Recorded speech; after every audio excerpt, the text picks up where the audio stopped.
Welcome to Five Lemons Laughing. I'm Amanda and I'm here with Drusilla and Morgan, Penny and Melissa. They're not with us today, so we're sending them lots of love. And we're going to jump into this episode. The previous few that we have been talking about have been how we want to live this year. So today we're slowing that conversation down a little bit. We're focusing on a place where we can return to when fear starts running around in our minds, showing up in our lives. Today is about the 0 point. It's about that pausing, that moment before fear starts writing our script. Yes. Yay. I'm so glad we're talking about this because I know it's one of your favorite subjects, Amanda. It is. And A Course in Miracles is one of my favorite subjects. I think probably all of ours. And it says in A Course in Miracles, I need do nothing. And that's, a famous one-liner from the Course and one that's very hard to swallow or wrap your head around, especially when you first hear it. And I believe it's pointing to an inner pause, a pause from reactivity, not like a total withdrawal from life. And so that connects to the 0 point, because the 0 point is that space that we get to where that pause lives, where we can make those guided choices. So it's the moment that we stop reacting long enough to allow the nervous system to settle. We stop reacting long enough to allow something wiser to show up in our awareness and allow love to take the lead. So I need do nothing is not about passivity, which it can sometimes seem like it is, but it's about freeing ourselves from fear-driven effort to manage and control situations when chaos seems to be happening all around us. So that's the tie-in to A Course in Miracles. And let's get back to the 0 point. Anything, Drusilla, that comes up for you? What does the 0 point mean to you, or what can you add to that? So for me, the 0 point means just coming back to being grounded. I think the whole reason for this topic is that most of us experience, the highs and the lows, and our goal is to kind of stay grounded at all times, no matter what's going on, right? So we get into situations where there's some type of conflict. I like to equate conflict and fear as being pretty much the same. It's operating out of fear instead of love, right? And so the conflict is if we all could remember what it feels like to be in a constant state of love, knowing love, feeling love, and expressing love, then we wouldn't experience fear. And there's a place inside of us that knows that. So there's a conflict in what we know we should be experiencing, love, and what we are experiencing in that moment. And I think 0 point is the opportunity to get back to the place of love and being grounded and operating in the will of God, if you will, aligning your will with the will of God. And like Morgan said, I know that's can seem more difficult than it is how we're explaining it, right? And I know for myself personally, there's been so many opportunities to remind myself that I am going a little bit left off of the path of the will of God, and that I need to get back centered and grounded so that things are flowing. And that's usually a good way for me to determine whether I am operating in that place of allowing versus striving, is that I feel the pull, the urgency, the anxiety. And so then I remind myself to take that pause. And sometimes I use this good visual. I love visuals. It helps me so much.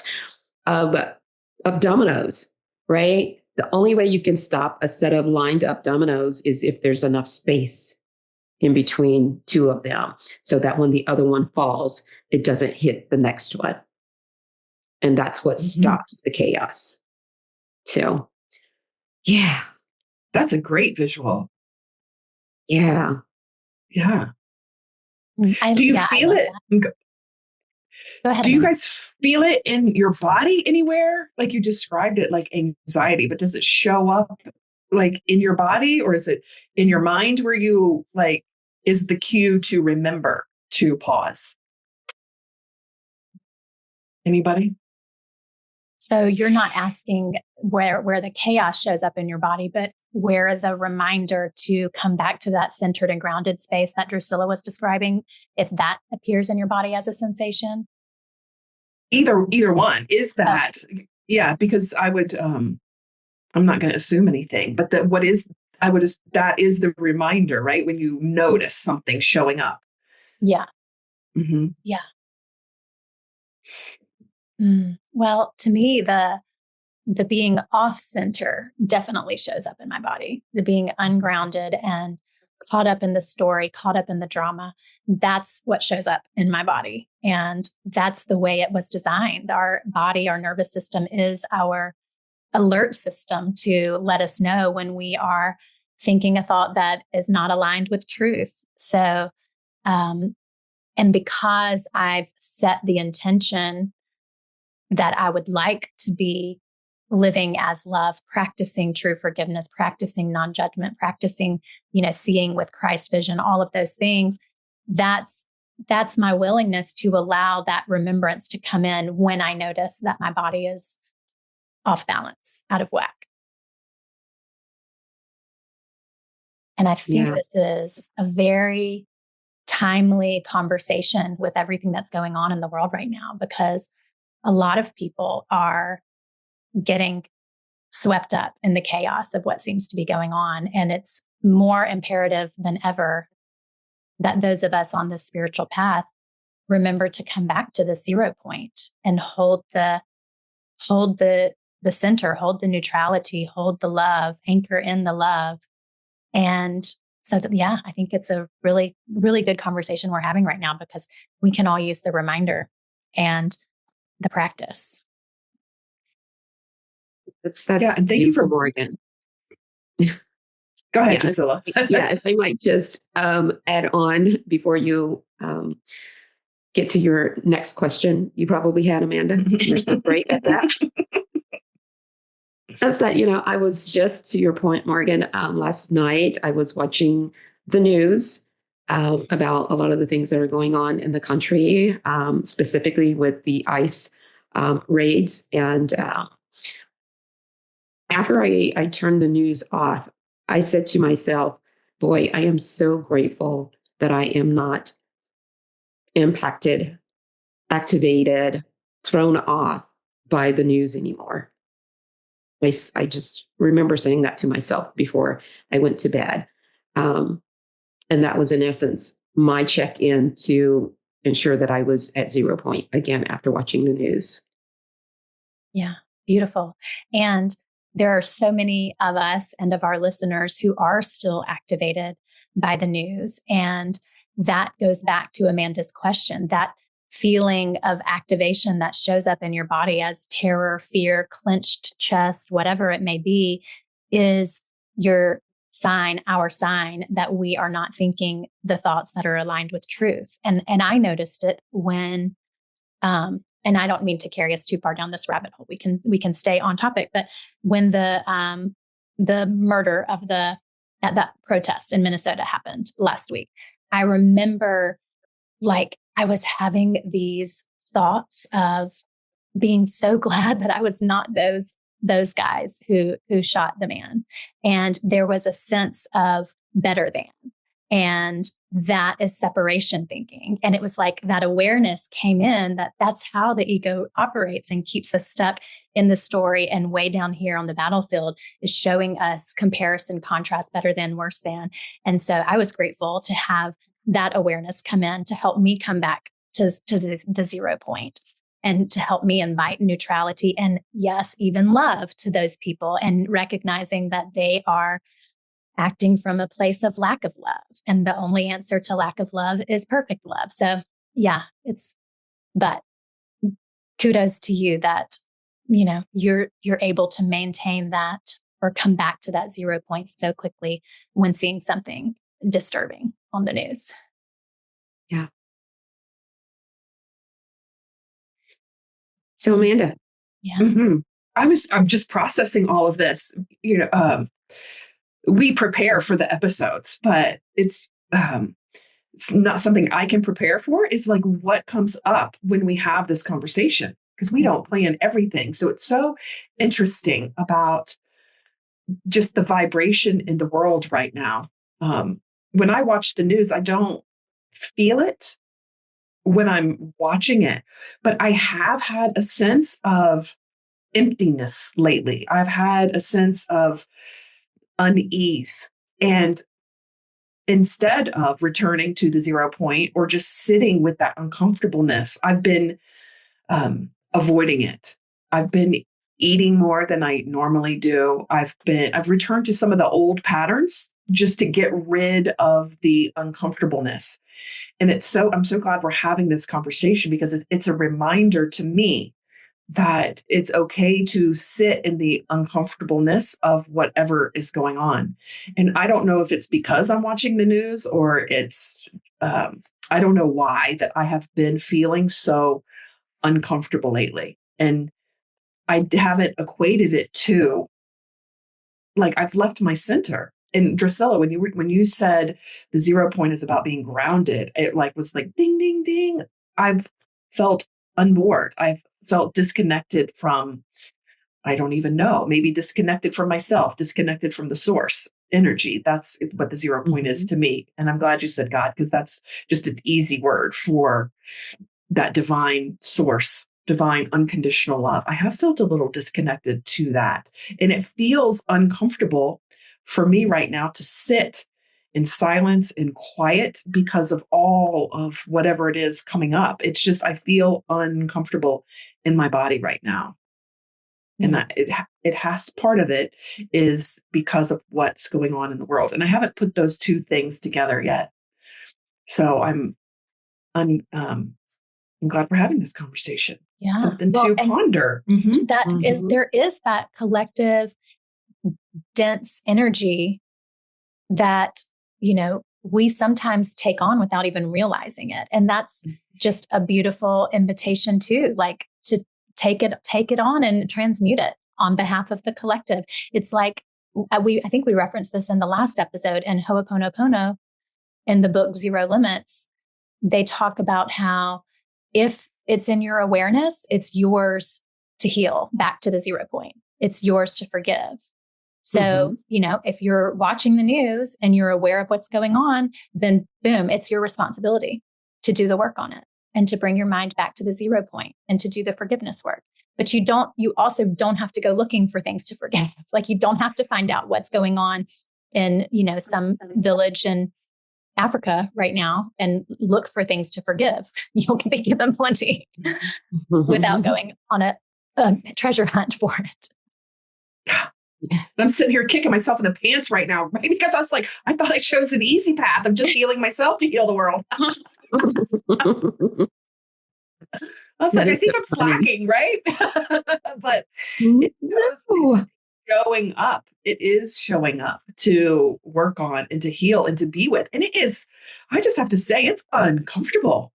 It's uncomfortable to sit in emptiness. It feels like emptiness. There feels like a big weight of lack of uncertainty. I think the best thing about what you said, Amanda, which is amazing, and I know if the audience, if you've heard us, if you've listened to us, you've probably heard us say this 1,000 times.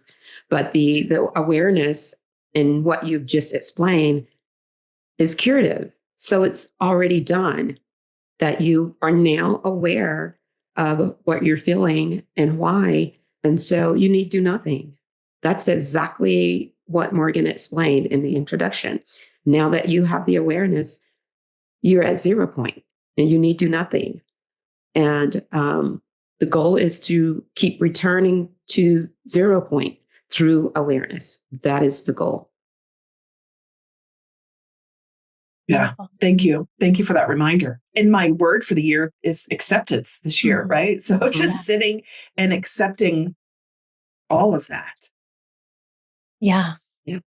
Well, and A Course in Miracles says that, you could only ever be in a position to judge if you could see every single possible facet of the situation, how it's going to play out, what it's going to affect in all directions of time and space. And those possibilities are infinite. And in our human form, we don't have that capacity to know all of that. So to judge that this shouldn't be happening right now, we're not in the position to make that judgment call. Like, what if we knew that this is the birth of, heaven on earth? And, it has to get a little funky before it gets to that point. Would we judge it then if we knew that it was birthing something like heaven on earth, Morgan, that is amazing. And what you're talking about requires a level of trust that is off the charts, right? It requires a level of trust that literally reshapes, that births this new way of living for the whole planet. Mm-hmm. And I think, Morgan, your word of the year is surrender. So like letting go of that control to really get in there and fix and to change. Yeah.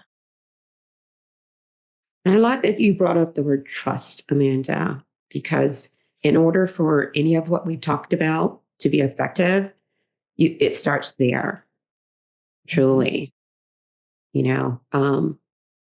and I hadn't thought about that element because I tend to think of just getting down to the final step. Maybe because we've been all studying the course for a pretty long time now, so I don't often think about the beginning. And I do remember when I was going through the Power of Love Ministry year-long course, my first year, and I had mentioned some things I was experiencing to the instructor, Jennifer Hadley, and she advised me to go back and read the development of trust section in the course. And then she said, once you read it, go back and read it again. And then when you finish, go back and read it again. In other words, that is truly the foundation. Without having trust, then your willingness doesn't count. You can't move forward without trusting, even if it's just a tiny bit of trust. You have to start there. And that reminds me of another course quote, which is, what could you not accept if you but knew that everything that happens, all events, past, present, and to come, are gently planned by one whose only purpose is your good. And that's another foundational quote of A Course in Miracles. And that's exactly what it's about. Like, acceptance. That should be your mantra. That quote should be your mantra for the year, Amanda. Since acceptance is your word. Yeah, it really should be.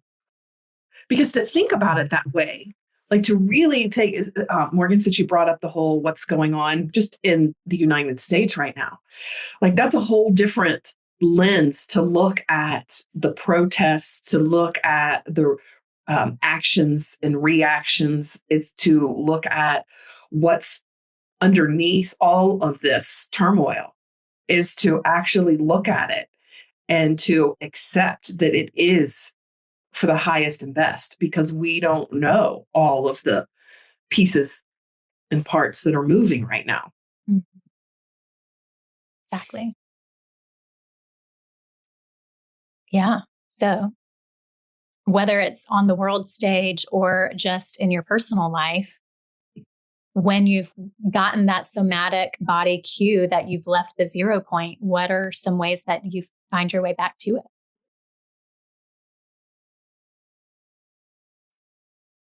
Well, I think in the beginning of the episode, we kind of alluded to them, taking a breath. There's a lot of different methodologies for different types of breathing exercises, and they work so amazingly. And we actually shared some on here, so we can probably point you back to some episodes where we did breathing exercises. I know that we've all led a few of those. That's certainly one. And I think you mentioned Morgan Ho'oponopono. That's a prayer.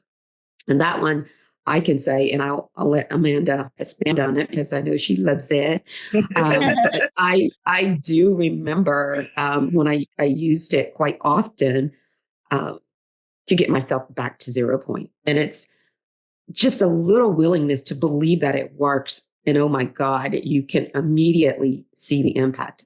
I remember specifically saying that prayer over and over again one day about a certain situation and literally having miracle after miracle after miracle happen, you know. So those are two things that I feel like have been extremely helpful for me to get back to 0 point. And that little prayer is, I love you. I'm sorry. Forgive me. And thank you. Saying it over and over and over again. And the I love you part is just acceptance. Like, I love you. I love me. I love the universe. I love, right? I love. Forgive me is forgiving that I have even looked at this situation with eyes other than God's. So forgive me that I'm seeing anything in you or this situation other than your divine essence. And I'm sorry is again, I'm sorry I left God's will. And I'm sorry, forgive me. And thank you. Thank you for walking this journey with me. Thank you for allowing us to learn and to grow and to be together. And that's just one way to interpret the the simple form of the Ho'oponopono prayer. Yeah. I'm sorry, forgive me, thank you, I love you. Yes. Amazing. And that's why it's so powerful, because you're releasing all the judgment. You are in gratitude. You are in the oneness. And yeah, that's it's like almost combining all the lessons of the course into one prayer. It's beautiful. What about And I you? had actually, Oh no, go ahead. I was going to say, I'd actually forgotten about it. As much as I love the Ho'oponopono, I just have forgotten about it. I haven't been using it lately. Well, That's all I there was you going to go. say. There's that tool. There's the tool. There's the reminder. Mm-hmm. That's why community is so good. Yes. What about you, Morgan? What do you usually go to get yourself back to 0 point? Well, I love all the tools that you've already outlined, the breath work and Ho'oponopono. And I also heard you say a little willingness, which is kind of its own tool. I also like just a speed version of Byron Katie's The Work and the 4 questions. Just a quick, is this true? Like, whatever the thought is that is causing me fear, despair, anger, whatever the upset is, just a quick willingness to question if it's true. If I'm that, like, it's like putting a pin to a balloon. It just kind of deflates the energy of it and allows, it's a declaration of willingness, like the willingness to question the thought, question the feeling is that little willingness. And it like I said, it puts a pin to the balloon and just lets all the pressure escape and allows space for truth and clarity and spirit and love to come in. So, a lot of these become very quick and instantaneous and automatic just because we've opened the door with our willingness. And so it can be that willingness to pause and take a breath, or that willingness to repeat that 2-second Ho'oponopono prayer, or the willingness to just question the thoughts that you're having. And that's all it takes to just diffuse and allow truth to take the place of whatever drama has been running the show. So I guess that's about it. I mean, if I can take space, take a break from the situation, like remove myself from the situation, that's always ideal. Sometimes we have that luxury and sometimes we don't. Yeah. So Morgan, Can you use a specific example, if possible, and walk us through the Byron Katie questioning of, for example, for what we've been talking about, what's happening in the world, in the US, at least on the news? How would you dissect that and break it Yeah. down? Yeah, Well, because Morgan, you said there was four and you only did one question. I'm like, what are the other three? Even though I've yeah. heard them, I forgot them. Okay. Well, the is it true to me is the most powerful one. And so it's is it true? And then you follow that with, can I absolutely know that it's true? Because your answer to the first question might be like, yeah, an innocent person was murdered by government officials. Yes, that's true. The second question is, can I know with absolute certainty that that's true? And so you're just allowing the possibility that you don't know every single facet of reality. You don't know every single possibility in all directions of time and space. And the third question is, who would I know? How do I feel when I believe that thought? And then the fourth is, who would I be without that thought? So if we take it to, let's say, the recent murder that took place at the protest, and the thought that's causing me distress is, this shouldn't have happened. Can I know that that's true? What if it's that person's divine contract to come in and be this person to, be a part of this revolution that's taking place? And why would I deprive him of that if that's the sole contract that he agreed to when he came into this body? Maybe it's exactly what these agents needed for their awakening process. There's so many things at play when we stop immersing ourselves in the game board that's taking place and we zoom out and think bigger, think more abstract and more in the spiritual world. And so interrupting with the question of, is it true, helps us to kind of zoom out, recognize that we're down in the muck and the mire, and we want to step back and rise above and partner up with our higher self, not our avatar, not our, the game player, the person that's in the video game. We want to be the one that's working the remote. I don't know. I don't know if I explained it well, but that's what came through. Mm-hmm. Yep, you did. Thank you. So it sounds like it's a way to make yourself aware of your judgment thoughts, that the officers are bad people because of that. And is that really true? I think if we really ask ourselves that, then we have no way of knowing that those officers are bad people, right? It's pretty simple when you break it down that way. Thank you, Morgan. Yeah. And it goes back to, we don't know anyone's origin story. We don't, it's the story that Melissa always alludes to with the old man whose horse was lost. Mm-hmm. How awful that was for him. We'll see. And then the horse was returned and he came back with another horse. And the people were like, oh, that's so wonderful. Good for you. And he was like, we'll see. And then the story continues and continues. But what appears bad comes with a blessing. What appears good sometimes is followed by an upset. So, we can never know what's at play.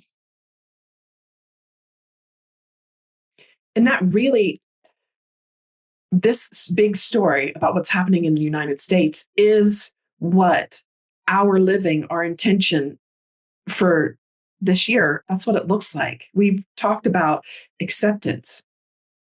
We haven't, Drusilla, yours is love. We've talked about acceptance and surrender, but we haven't really talked about how living love this year plays into this practical application of viewing what's going on. Well, I think you touched on it on the Ho'oponopono prayer. I love you is a critical element of that.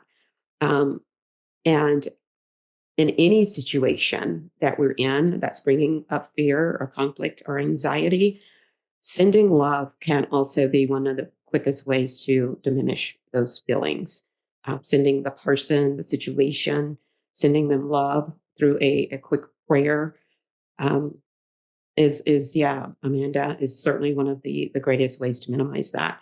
And of course, we don't always have to be on the defensive. On the offensive is to wake up every morning with the intention to operate from your loving heart, which is what I prefer to do, is to be intentional about my day when I first wake up. And therefore, I don't necessarily have to have as many moments of being out of the will, out of the perfect will. So I'm being, on the offense by, choosing to set the intention of operating from my loving heart, no matter what happens in the day. So Beautiful. I love that. Yeah. Thank you. You guys, I was just realizing we're coming to the end of our time and we don't have Penny. Penny's not here to do posters. I know. Well, can I share one last little story that please. The whole love topic made me think of? I saw on TikTok this mother whose son and maybe cousin or friend shot several rounds of bullets into her home while she was there with her other children, the son's brothers and sisters, and no one was killed, but the son who fired all the shots is, in prison, I guess, and having to face consequences for his actions. And the mother posted a video on TikTok showing like a bunch of pictures from his childhood and saying how much she loved him. And all the comments on TikTok were all over the place, but some people were like, how could you after he did that? And it's like, the mother expressed that she's grateful that he is facing the consequences of his actions, and she still loves him unconditionally. And I feel like that's how it works in the world of form. Like we get to face consequences. So hopefully those officers will face whatever consequences are truly helpful. And we also don't withhold love from them. There is a strong temptation, I think, for many of us to withhold love from those that we see as adversaries. But that's not the way. That's not the way through this. That's not being truly helpful. That's not the way to heal the discord that's taking place in the world. We hold people responsible. We allow them to experience the natural consequences of their actions, and we do not withhold unconditional love from them. beautiful example, Morgan. That is a beautiful way to end this episode. It's about acceptance, it's about love, and it's about surrendering to the will of God. So thank you everyone for listening to this episode. Please, if you know us and you have any comments, reach out to us however you get in touch with us. If you don't, you can always leave a comment on however you're listening or watching this. And we love you. We love you unconditionally. We see the light in you and we acknowledge it. And remember, your transformation is our greatest joy. Yes. Bye. Bye, everybody.